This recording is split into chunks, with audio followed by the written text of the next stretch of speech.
لڑ سکتے نے آپس نہیں لڑتے ربی سرور صلی اللہ علیہ وسلم کا یار صدیق اکبر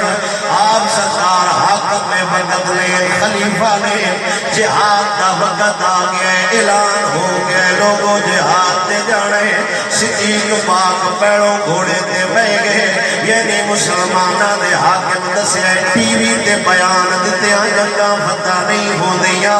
ٹی وی تے بہ کے کتیاں ہار بھوکیاں مسلمانہ دیا عزت محفوظ نہیں ہو دیا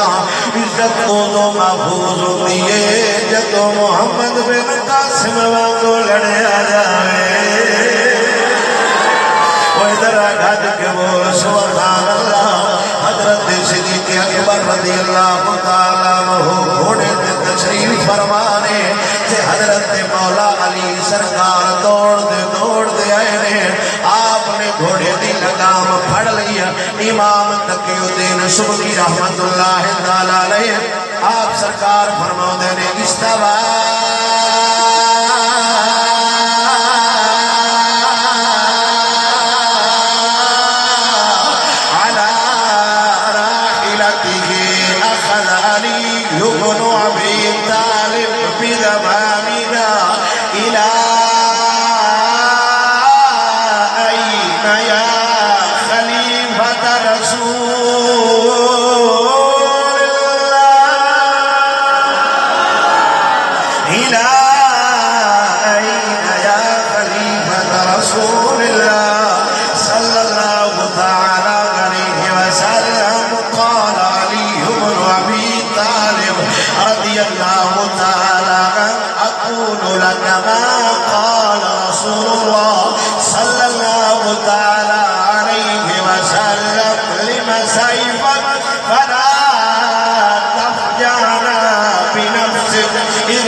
گھوڑے میں تشریف فرمائے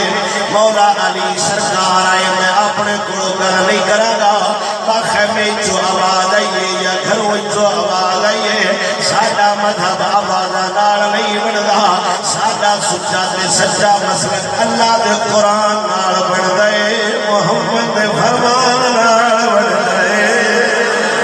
کوئی جنہ چبڑا نو عربی ہوئے کنا یوندی ہوئے اونا شریعت دے کی فیصلے کر لینے میرے نبی سرور دا یار حضرت صدیق پاک مصطفیٰ دا خلیفہ گھوڑے تے بیٹھا ہوئے مولا علی سرکار نے آخذا بی زمامیہ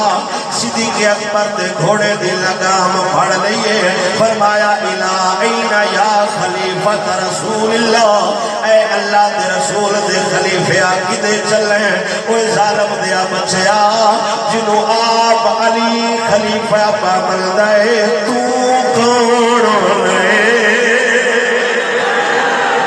کوئی میری سچی قوم ذرا گل کیا سبحان اللہ بعد کی تو ساکڑا ہوتا ہے آفت یہ مسئلہ پوچھنے پہلے سمجھ کوئی نہیں ہوتی شیرہ تو علاوہ کو سمجھ لئی ہوئی ہوئے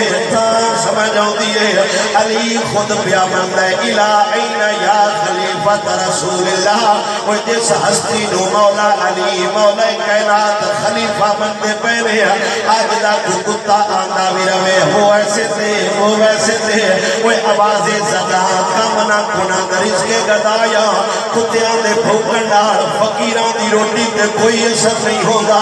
اسی تے اس خلیفے کو سلام کر رہا جنہوں نبی بنا گیا وے علی سلام کر رہے مولا علی سرکار نے فرمایا اللہ دے رسول دے خلیفہ سانو کلیاں چھڑ کے کدے جان لگے صدیق پاک نے فرمایا جہاد دے جاؤں جنگ لڑن جاؤں مولا علی نے فرمایا سجنا ساڈے ہوندیاں تو جنگ تے نہیں جانا ساڈے تساں جنگ تے نہیں جانا، یہ گلاں انہاں نال ہو